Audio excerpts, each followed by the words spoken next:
بسم اللہ الرحمن الرحیم بسم اللہ الرحمن الرحیم الحمدللہ رب العالمین والصلاة والسلام علی رسولہ محمد وآلہ واصحابہ اجمعین اما بعد۔ درس نمبر 124۔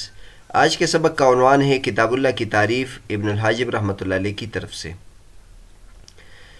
کتاب اللہ کی تعریف چل رہی تھی، مصنف نے کتاب اللہ کی تعریف کی تھی، ما نقل الینا بین دفعۃ المصحف تواترا۔ اس پر ابن الحاجب رحمۃ اللہ کی طرف سے اعتراض ہوا تھا کہ آپ نے کتاب اللہ کی تعریف میں کتاب اللہ کا ذکر کیا تو اس سے تو دور لازم آ گیا، کیونکہ ایک بندہ کتاب اللہ کے بارے میں پوچھ رہا ہے کہ وہ کیا ہے، اور آپ نے کہا کتاب اللہ وہ ہے جو کتاب اللہ کے اندر ہے، تو اس طرح دور لازم آ گیا۔ تو مصنف نے پچھلے اسباق میں تفصیل کے ساتھ بیان کیا کہ یہاں دور لازم نہیں آتا، کیونکہ ہم تعریف شخصی کر رہے ہیں، اور تعریف شخصی میں جب ہم نے مشخص چیز کو ذکر کر دیا، خارج میں جو دو گتوں کے درمیان جو چیز موجود ہے وہ قرآن ہے، تو اس کے بعد پھر سوال کی ضرورت نہیں پڑتی، وہ چیز مقرر ہو جاتی ہے، لہٰذا کوئی پھر سوال نہیں کر سکتا۔ تو علامہ صدر الشریعہ رحمۃ اللہ تفصیل کے ساتھ بیان کر دیا۔ اس کے بعد علامہ صدر الشریعہ رحمۃ اللہ ابن الحاجب رحمۃ اللہ کی تعریف ذکر کر رہے ہیں اور اس پر رد کر رہے ہیں، چونکہ ابن الحاجب رحمۃ اللہ کی نظر میں گزشتہ تعریف میں دور تھا، لہٰذا انہوں نے پھر اپنی طرف سے ایک تعریف کی۔ علامہ صدر الشریعہ رحمۃ اللہ فرماتے ہیں کہ وہ جس خرابی سے دور جا رہے تھے اور بھاگ رہے تھے، وہ خرابی ان کے تعریف میں بھی موجود ہے، اور اگر انہوں نے جو تعریف کی ہے اس کی وہ تشریح کرے جس سے دور لازم نہیں آتا، تو اس تشریح کے اعتبار سے پھر ہماری تعریف بھی درست ہے۔ فرماتے ہیں وقد عرف ابن الحاجب القرآن بأنه الكلام المنزل للإعجاز بصورة منه فإن حاول تعريف الماهية يلزم الدور أيضا لأنه إن قيل ما الصورة فلا بد أن يقال بعض من القرآن أو نحو ذلك فيلزم الدور، وإن لم يحاول تعريف الماهية بل التشخيص ويعني بصورة هذا المعهود المتعارف كما عنينا بالمصحف لا يرد الإشكال عليه ولا علينا۔ ابن حاجب رحمۃ اللہ علیہ نے قرآن مجید کی یہ تعریف کی ہے الکلام المنزل للاعجاز بصورت منہ، کہ کتاب اللہ وہ کلام ہے جو نازل کیا گیا ہے اور ایک صورت کے قرآن مجید کے ایک صورت کے اعجاز کے لیے۔ اگر ابن حاجب رحمۃ اللہ علیہ ماہیت کی تعریف کر رہے تو دور لازم آئے گا، کیونکہ اگر اب سوال کیا جائے کہ صورت کس کو کہتے ہیں تو اس کی یہی تعریف کریں گے کہ بعض من القرآن، قرآن مجید کا ایک بعض حصہ، یا جیسے اور الفاظ کہیں گے تو اس میں بھی انہوں نے قرآن مجید کا ذکر کر دیا تو دور لازم آ جائے گا۔ اور اگر یہ ماہیت کی تعریف نہیں کر رہے بلکہ تشخیص کی تعریف کر رہے ہیں اور صورت سے وہ مراد لے رہے جو متعارف اور مقرر ہے، جیسے کہ ہم نے مصحف سے مراد لیا، تو نہ ان پر اشکال ہوتا ہے اور نہ ہمارے اوپر اشکال ہوتا ہے۔ بہرحال ابن حاجب رحمۃ اللہ علیہ نے یہ تعریف کی کہ کتاب اللہ وہ ہے جو نازل کیا گیا ہے اس لیے کہ تاکہ اس کی صورت سے اعجاز وابستہ ہو، یعنی اللہ تبارک و تعالیٰ نے تحدی اور مقابلے کی دعوت دی ہے کہ ان میں اس کے صورت میں سے کوئی ایک صورت آپ لے آؤ اس کے مقابلے میں، تو یہ تعریف انہوں نے کی ہے۔ تو اس کے بعد علامہ صدر الشریعہ رحمۃ اللہ فرماتے ہیں کہ دو باتیں ہیں، یا تو وہ یہ تعریف ماہیت کی تعریف کریں گے اور یا تشخص کی تعریف کریں گے۔ اگر ماہیت کی تعریف کرے تو بھی دور لازم آ جائے گا، کیونکہ اس میں صورت کا لفظ استعمال ہوا ہے، اور ہم اب صورت کے بارے میں سوال کریں گے کہ صورت کس کو کہیں گے، تو وہ یہی کہے گا کہ صورت قرآن مجید کے ایک ٹکڑے کو کہتے ہیں، تو قرآن مجید کا ذکر اس میں آ گیا تو یہ دور لازم آ گیا۔ اور اگر وہ کہتے ہیں کہ میرا ماہیت کی تعریف مقصود نہیں بلکہ مشخص کی تعریف مقصود ہے، تو پھر اور صورت سے جو خارج میں متعین اور معروف ہے وہ مراد لے لے، تو پھر اس تعریف کی ضرورت کیا تھی؟ یہ تعویل اگر آپ نے کرنی تھی کہ ہم نے تشخیص کی تعریف ہے اور تشخیص کے بعد پھر اس کے بارے میں سوال پیدا نہیں ہوتا، تو لہٰذا وہ ہماری جو تعریف ہے اس کے بارے میں بھی آپ یہ کہہ سکتے تھے، تو یہ نہ ہمارے اوپر اشکال پیدا ہوتا اور نہ آپ کے اوپر اشکال پیدا ہوتا۔ یہاں تک تو علامہ صدر الشریعہ رحمۃ اللہ کی تشریح ہے۔ علامہ تفتزانی رحمۃ اللہ کیا فرماتے ہیں؟ قوله وقد عرف ابن الحاجب ظاهر تعريفه للمجموع الشخصي دون المفهوم الكلي إلا أن يقال المراد بسورة من جنسه في البلاغة والفصاحة وعلى التقديرين لزوم الدور ممنوع لأن لا نسلم توقف معرفة مفهوم السورة على معرفة القرآن بل هو بعض مترجم أوله وآخره توقيفا من كلام منزل قرآنا كان وغيره بدليل سور الإنجيل والزبور ولهذا احتاج إلى قوله بسورة منه من هذا الكلام المنزل فافهم. فرماتے ہیں کہ ابن الحاجب کی بظاہر تعریف مجموعی شخصی کہنے کی مفہوم کلی کی، مگر یہ کہا جا سکتا ہے کہ مراد صورت سے اس کے جنس سے ہو بلاغت اور فصاحت میں، اور دونوں تقدیروں کے مطابق دور لازم آنے کی بات اس کو ہم نہیں مانتے، کیونکہ ہم یہ بات تسلیم نہیں کرتے کہ صورت کی مفہوم کی معرفت قرآن کی معرفت پر موقوف ہے، بلکہ صورت تو اس کو کہتے ہیں جس کا شروع اور آخر کو علیحدہ کیا گیا ہو اور اس کو عنوان لگا دیا گیا ہو، اور وہ توقیفی کلام ہو اور کسی نازل شدہ کلام کا حصہ ہو، چاہے وہ قرآن ہو چاہے غیر قرآن ہو. اور اس کی دلیل یہ ہے کہ انجیل اور زبور میں بھی صورتیں تھیں. اسی وجہ سے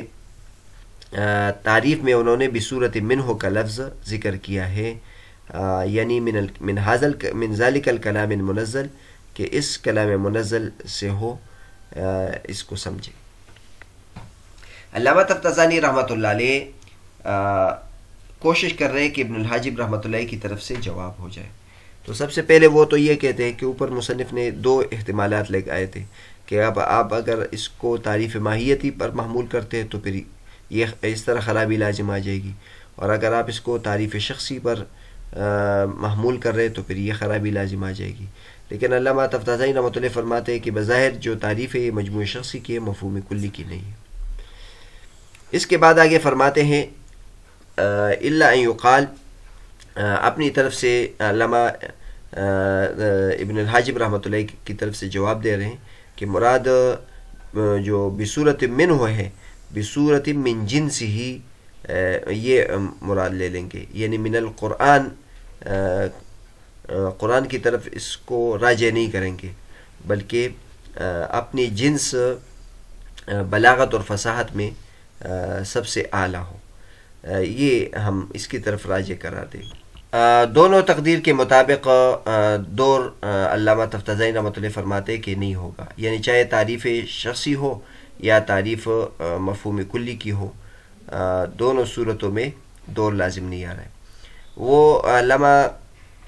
تفتزانی رحمۃ اللہ یہ فرماتے ہیں کہ اگر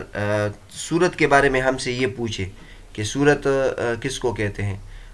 تو ہم یہ نہیں مانتے کہ صورت کی جو تعریف ہے وہ قرآن مجید کی تعریف پر موقوف ہے، کیونکہ صورت کی تعریف تو یہ ہے کہ بعض مترجم اولہ آخرہ توقیفا من کلام منزل. اس میں علامہ تفتزانی رحمۃ اللہ نے صورت کی تعریف کی ہے بعض مترجم اولہ آخرہ توقیفا من کلام منزل. صورت اس کو کہتے ہیں جس کا شروع اور آخر مقرر ہو اور وہ توقیفی ہو اور نازل شدہ کلام کا حصہ ہو. تو صورت اس ٹکڑے، اس حصے کو کہتے ہیں جو کسی آسمانی نازل شدہ کتاب ہو اور اس کا حصہ ہو، اور اس کا جو مقرر کرنا ہو یہ بھی توقیفی ہو، یعنی قرآن مجید کا جو شروع اور آخر ہے، صورت کے جو شروع اور آخر ہے یہ اللہ تبارک و تعالیٰ کی طرف سے مقرر کردہ ہے، تو اس کو توقیفی کہتے ہیں.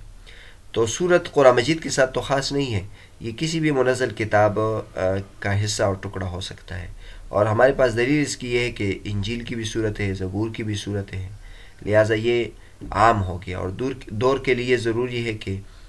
بہنی ہی وہ چیز پہلے پر لوٹ کر آ جائے. تو یہاں ہم نے قرآن مجید کی تعریف میں صورت کا لفظ استعمال کیا، اور صورت کی تعریف میں ہم قرآن مجید کا لفظ ذکر نہیں کریں گے بلکہ عام کریں گے. اسی وجہ سے علامہ صدر الشریعہ رحمۃ اللہ علیہ بصورت منہ کا لفظ استعمال کیا ہے، یعنی اس کلام منزل کی صورت. یہاں آپ دیکھ لیں، اوپر انہوں نے الکلام المنزل کا لفظ استعمال کیا ہے اور پھر اسی کی طرف الکلام المنزل کی طرف ضمیر راجع کیا ہے یہ قرآن کی طرف نہیں ہے بلکہ جو بھی کلام منزل ہو اس کی طرف راجع ہے۔ اب اس کا ہماری طرف سے کیا جواب ہے؟ ہماری طرف سے اس کا جواب یہ ہے کہ آپ نے تو تشریح کر دی واقعی، یعنی اس کے ذریعے سے آپ کی اس تشریح کی وجہ سے ابن الحاجب رحمۃ اللہ علیہ کا جو دفاع ہے وہ تو ہو جائے گا واقعی، یعنی دور لازم نہیں آئے گا، لیکن اس میں ایک اور خرابی لازم آ جائے گی، اور وہ یہ ہے کہ آپ نے جو وہ الفاظ جس سے متبادر الی ذہن اور ظاہری معنی مراد ہے، آپ نے اس سے دور کا معنی مراد لیا ہے۔ مثلا آپ نے صورت سے وہ معنی مراد لیا جو انجیل میں بھی ہو، زبور میں بھی ہو، اور تورات میں بھی ہو، قرآن مجید میں بھی ہو، ایک عام معنی مراد لیا ہے، جبکہ خارج میں صورت سے وہی معنی مراد لیا جاتا ہے جو قرآن مجید کی صورت ہو، اور صورت کا جو ظاہری معنی ہے وہ یہی ہے کہ جو قرآن مجید کا ٹکڑا ہے، اور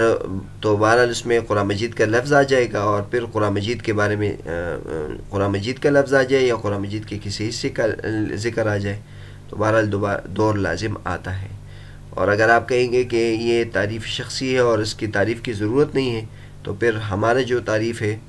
تعریف ہے اس میں بھی یہ دور لازم نہیں آنا چاہیے۔ تو بہرحال قرآن مجید کتاب اللہ کی تعریف ذکر ہو رہی تھی، اور اس کی کئی علماء کرام نے تعریف کی تھی۔ پچھلے اسباق میں قرآن مجید کی گویا 5 تعریفات ہو گئی، اور آج ایک ابن الحاجب رحمۃ اللہ کی طرف سے تعریف ہو گئی۔ مصنف نے جو تعریف کی تھی صدر الشریعہ رحمۃ اللہ علیہ نے، ما نقل الینا بین دفۃ المصحف تواترا، اس پر یہ اشکال تھا کہ اس میں دور لازم آ رہا ہے۔ مصنف نے اس کا جواب دیا تھا، اور یہ اعتراض ابن الحاجب رحمۃ اللہ کی طرف سے تھا کہ اس میں دور لازم آتا ہے، اور ابن الحاجب رحمۃ اللہ نے پھر اپنی طرف سے تعریف اس لیے کی تاکہ دور لازم نہ آئے، اور انہوں نے ایک منفرد تعریف کی ہے کہ قرآن مجید اس کو کہتے ہیں کلام المنزل للاعجاز بصورت منہ، لیکن صدر شریعہ رحمۃ اللہ فرماتے ہیں کہ اس میں بھی دور لازم آتا ہے، اور اگر دور لازم نہ آئے تو یہ تعریف اس طرح ہے کہ یہ کتاب اللہ کے ساتھ خاص نہیں ہے، دوسرے جو کلام ہے اس پر بھی اس کا صادق آ رہا ہے، اور یعنی تعریف کو بالکل عام کر دیا گیا ہے کہ صورت میں آپ نے اس کو صورت سے انجیل اور تورات اور زبور کے صورت بھی مراد لیے ہیں، لہٰذا اس دور سے بچنے کے لیے اس قسم کی انوکھی تعریف کی ضرورت نہیں ہے،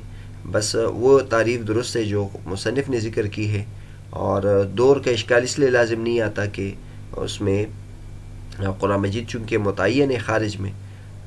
اس لیے لہٰذا اس کے بارے میں پھر دوبارہ سوال کی ضرورت نہیں پڑے گی اور وہ مقرر ہو جائے گی،